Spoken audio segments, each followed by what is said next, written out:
Good day mga pare. In today's video nga pala pupunta kami Dumaguete. First time ko nga pala pupunta ng Dumaguete and sobrang tagal ko na hindi gumagawa ng video kaya medyo naninibago ako.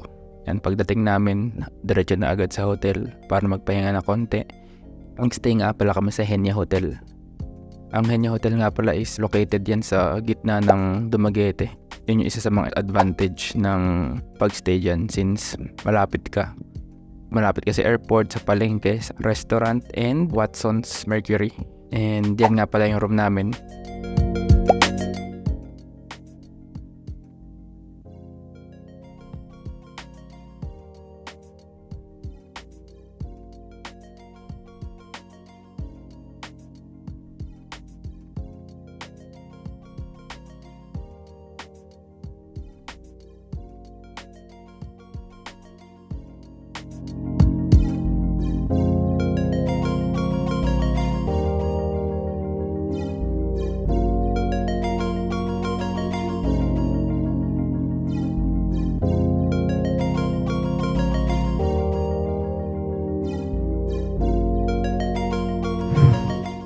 And after namin mag-ayos ng gamit and magpahinga ng konti, dumiretso na kami ng late lunch.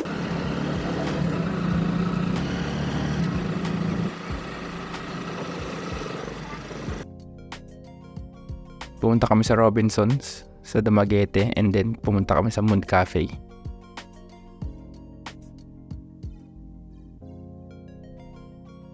Ang Moon Cafe nga pala is parang Mexican-Filipino food yung sinaserve nila. Yung menu nila sobrang laki, sobrang daming choices, kaya kung nahihirapan kayong mamili kung Mexican o Filipino food, okay lang kasi sobrang dami yung pagpipilian.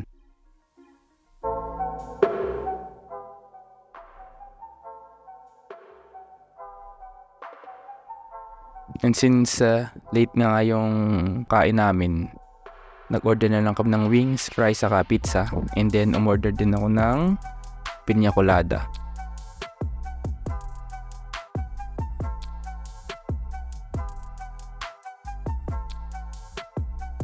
Sobrang solid ng pizza na yan. And then yun na, yung first day. And then yan yung second day namin.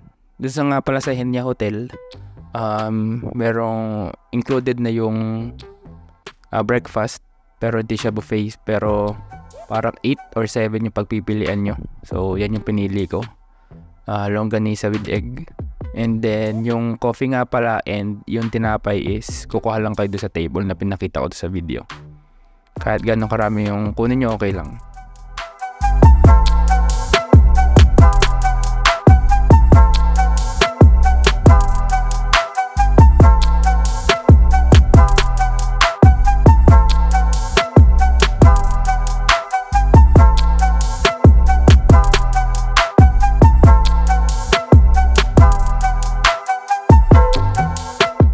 And then yung nga pala second day namin, di ako masyado nakapag-video since meron kaming pupuntahang kasal sa hapon. After namin kumain ay nag-ikot-ikot lang din kami yan malapit sa hotel. Yan yung palengke na tapat ng hotel. Then nag-ikot-ikot lang kami dyan, nagtingin-tingin, parang isang lokal. And nung nag-ikot-ikot nga pala kami, yan yung nakita na bud. Para siyang suman eh. Suman talaga siya dito sa atin. Pero pagkakaiba lang niya, since taga Laguna ako, yung suman kasi dito is yung hindi siya matamis. Kailangan mo siyang isawsaw sa asukal o i-partner sa mangga, kape, ganyan. Pero yung suman na try ko dito, meron na siyang matamis na lasa eh. Then after nyan, nag-prepare na kami na para pagpunta sa wedding. So, hindi na ako masyado ng video.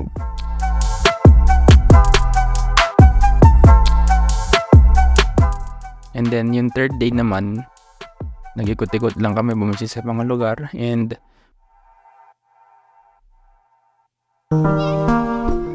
una namin pinuntahan is yung National Museum. And then, bawal mang video nga pala sa museum. So, yan yung labas lang yung kinuhanan ko. And And then after niyan, pumunta kami sa isang cafe, Fermentina. First time ko nga rin pala makatry ng mga fermented drink saka yung pagkain. Sobrang solid na experience since kakaiba siya, kakaiba yung lasa. And then after nyan, nag-order kami and nag-ikot-ikot lang din ako doon sa restaurant.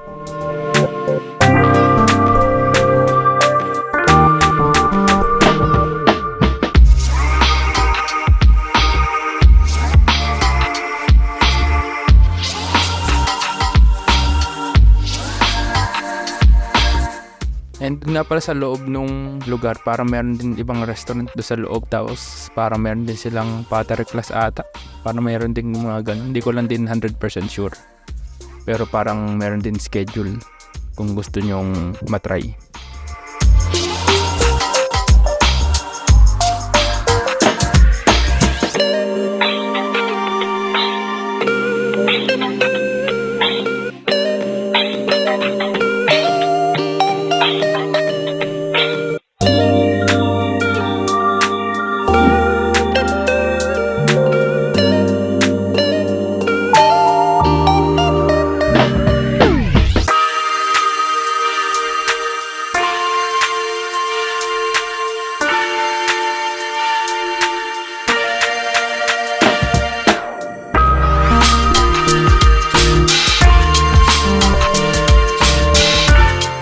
And dumating na yung pagkain namin. Yan yung sinasabi ko na fermented na inumin.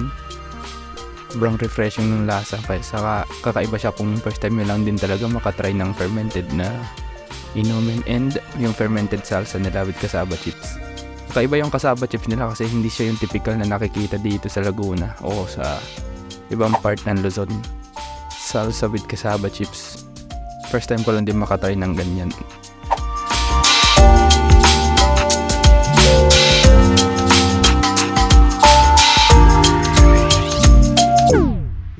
And yung nga palang katabi nung cafe is yung Ritual. Para siyang zero waste store. And sa loob nun, marami kayong pagpipilian eh. Marami silang mga tinitinda sa loob. Meron silang books, saka mga pagkain, mga gamit pang luto, chocolate.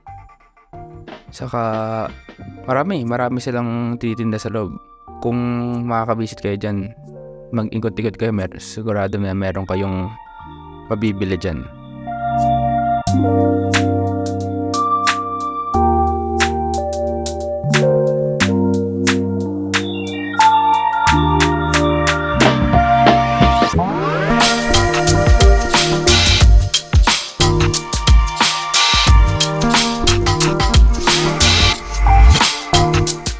And then after nun, dumiretso na kami ng lunch. And since nasa Visayas tayo, yung girlfriend ko na magda-narrate. Hi, naana mi diri sa Sans Rival, Dumaguete. Mo kaon mig lunch. Sunod ugma mo uli na mi kay humana ang vacation, ang vacation. So far, niadto mi ganiha sa museum, National Museum of Dumaguete, o adto mi sa EJ amot unsay ngalan na ato, pero basta na ato siya daghag mga restaurant, pero wa may kaadtog ka ng gallery nila kay sarado man, kay murag ka prepare man sila sa murag event man guro to. Pero nga karon na ami diri sa San Serval, dapit sa Port Manggurno. Pertindo gaya sa among order ganiha pamiga hulat. Takag tao diri sa Dumaguete. First time po din ako og si Kian, first time po din niya mato diri. Kahapon, ang among errand is in attend ramig kasal sa ako ang friends, si Eliza Gail og si Kirk. Sunod, nanguli nami alas 9 kay gapahulat ramang mig gapasugat raman mi sa kuan rent nga driver. Ganiyang buntag, breakfast rami sa free breakfast sa kuan sa hotel. Sunod is Kaya nag-prepare na may kayong adtubig ko National Museum na mag-lunch lang sa meron masig muli dami after ane sunod unyang gabi ang next namang errand is mo mga onlag gurmig kuan kanang lamensa kay dito manunta mi mag-lunch ganiha kaso 6 PM pa man diay ang ilang abre abi na ko ing lakaw dool raman siya from among destination ganiha kanang sa 58 EJ ba na kuan dool raman siya pero nang pagkaadto na mo dito na sarado man di ay nya ambot lang og naa siya maintindihan ani sa ko mga gisulti diri sa vlog niya kay binisaya man ni tanan daghang tao diri sa San Sirival kay ang San Sirival mao man ang kanang main delicacy diri sa Dumaguete mao gura nang kanang daghang lamian mo kaon diri kay kuan man siya kilala man sa diri. Maura na, unya na pod, mag-vlog na pod ta og kuan na, makuha na ang order. Dugaya murag 30 minutes naman mo diri. Gutom na ako kaayo eh.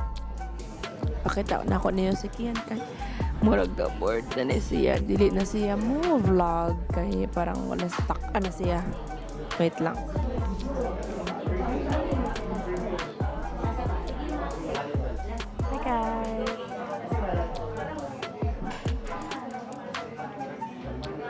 Mauna na ang mga tao diri, daghan kayo sila.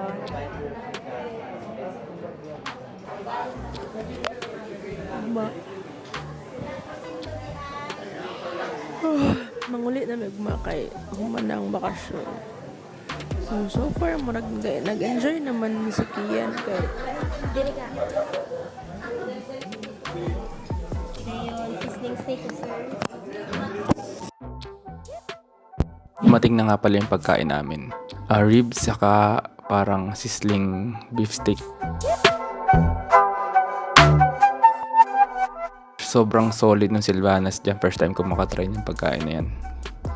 Talagang babalikan ko yan. And then after nyan, naglakad-lakad lang kami. Pupunta doon sa park. Isa yan sa mga favorite na lugar ko sa Dumaguete. Malapit sa beach. Sa gabi nga pala sobrang daming tao dyan. Sarap maglakad. And sana na-enjoy nyo and make sure to like and subscribe. See you on my next video.